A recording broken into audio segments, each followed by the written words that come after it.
John and Mike, oh here we go. Ready for the Jen and Mike show. Topics made easy, caught in the flow. Let's dive in with Jen and Mike, yo. Okay, so you're scrolling through your feed, right? And bam, another OnlyFans headline. Yeah, it's everywhere these days. It's like we're supposed to be shocked or something.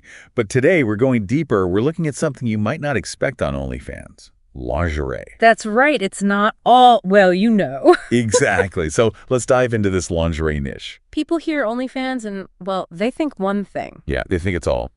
Exactly. But it's actually a lot more diverse. You got fitness, cooking, music, even cosplay. Really? I had no idea. Oh, yeah. It's a whole spectrum. And lingerie. It's found a place, too. I mean, that's interesting. But lingerie on a platform known for being a bit more, I don't know, revealing.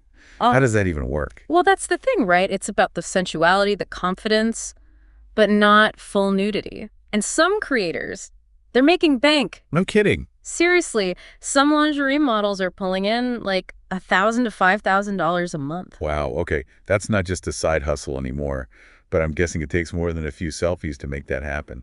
You got it. It's a whole business. These creators are marketing masters, engaging with their fans, building a following, offering exclusive content. They hustle. Makes those headlines about the top earners make more sense. We're talking Bella Thorne, Black China. Those are the names you hear. And they're making millions, right? They are. But let's keep it real. Those are the exceptions, not the rule. The average OnlyFans creator makes way less. More like $150 to $180 a month. So a couple thousand a year. Yeah, which goes to show there's a big difference between the top and everyone else. For sure. It's not all easy money. But okay, let's be real for a second. Privacy. I mean, lingerie, even without nudity, that's still putting yourself out there. How do these creators even handle that? It's a huge concern, absolutely. Most are really careful. Stage names are common, obviously, anything but their real name. And the way they pose, the camera angle, it's all very deliberate. They control what you see and what you don't. I mean, it's smart. You have to be careful. But it makes you think about relationships, right? Like, how does this kind of content, even if it's just lingerie, affect things offline? Oh, absolutely. This isn't just about pretty pictures. It gets into some deep stuff. OnlyFans, by design, it creates this sense of intimacy. Even if it's one-sided, for the most part, that spills over.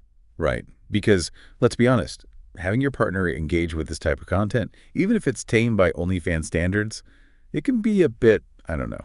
A little awkward. Yeah. Maybe even a source of tension. Totally. It's something couples really need to talk about, ideally, before it becomes an issue. Because, let's face it, the secrecy, that's often the most damaging part, More than any image could ever be. Breeds mistrust, resentment, all of that. And what about the comparisons? I mean, you're looking at these idealized images, these interactions. It's got to make your own relationship feel a little lacking, right? That's a huge factor. It's so easy to fall into that trap, comparing yourself to these highlight reels. But remember, these creators, they're running a business. It's all very curated, designed to be aspirational, even seductive. Which brings up this whole thing about parasocial relationships, these one-sided bonds people form online. How does that play into all of this? Well, it's tricky. On the one hand, a little harmless crush never hurt anyone, right? It's like your favorite celebrity. But when it starts to take over your actual relationships, when it's a replacement for real intimacy, that's where things get messy. Yeah, so it's like anything else, moderation, right? Honesty with yourself and your partner about why you're even on the platform in the first place. And if it's causing issues, well, wow. Red flag, right? Big time. Plus, any platform, especially one like OnlyFans, too much of anything is never good. Addiction, isolation, heck, even financial strain if you're not careful. So much to think about. But before we go there, I got to ask, is there ever a scenario where engaging with OnlyFans in any capacity could actually be good for a relationship? It might surprise you, but yeah, there are actually therapists and researchers who say OnlyFans can actually be a positive thing for some couples. Really? I mean, that's wild. I thought we were headed down a completely different path. How so? Well, it can actually help them communicate better, especially about, intimate stuff. Oh, that's interesting. So instead of being something you hide, it's something you can actually, bond over. Exactly. Talking about sex is awkward, right? Even for couples who've been together forever. But OnlyFans, it can kind of break the ice. I never thought of it like that. Right. Like maybe it gets them talking about fantasies they'd never admit to otherwise. Or helps them, discover new things together. I can see that. So it's less taboo, more like something to explore as a couple. Yeah.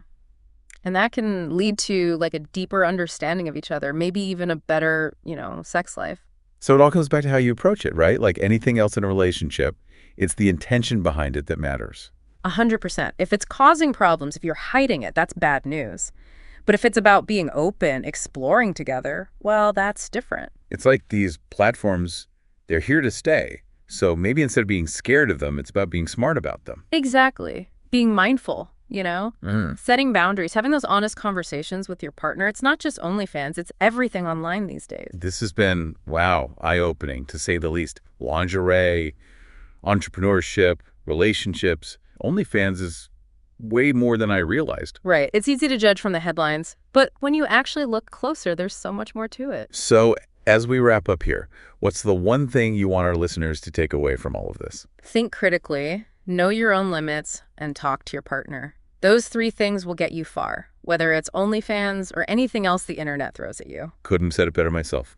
It's a brave new digital world out there, and we're all just figuring it out as we go, right? Thanks for joining us for another deep dive. John and Mike, oh here we go. Ready for the Jen and Mike show. Topics made easy, caught in the flow. Let's dive in with Jen and Mike, yo.